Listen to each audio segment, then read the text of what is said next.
Sochaux, berceau de la marque Peugeot. C'est ici que la nouvelle 308 a été conçue, développée, et c'est ici que la dernière des Lionnes est produite.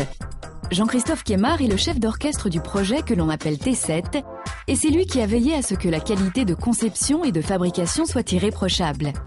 Alors, monsieur Quémard, quelles sont les dispositions prises pour que cette voiture soit à la hauteur des exigences des clients? Eh bien, je retiendrai 4 points majeurs qui, à mon sens, illustrent les efforts qui ont été faits pour assurer un lancement 308 à un niveau de qualité irréprochable. Le premier point d'abord, c'est que la nouvelle 308 a été construite sur une base véhicule fiabilisée et améliorée au fil du temps après le lancement 307 et après le lancement de la Citroën C4.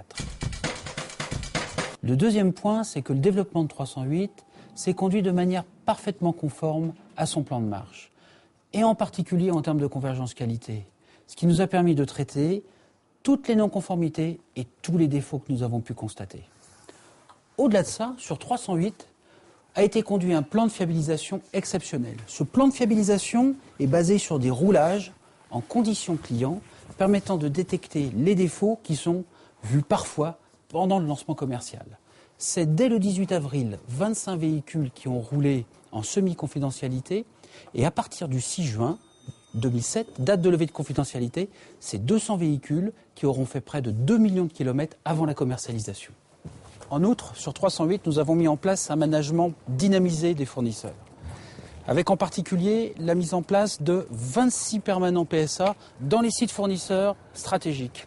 Et puis l'implication de la direction générale qui a convoqué chaque mois le meilleur fournisseur et le plus mauvais. Je vous propose maintenant d'aller voir sur le terrain comment toutes ces actions qualité sont mises en place.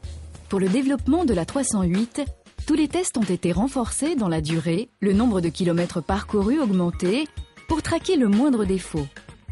La rigueur est de mise. Au test de roulage classique, s'ajoutent des épreuves sur banc d'essai.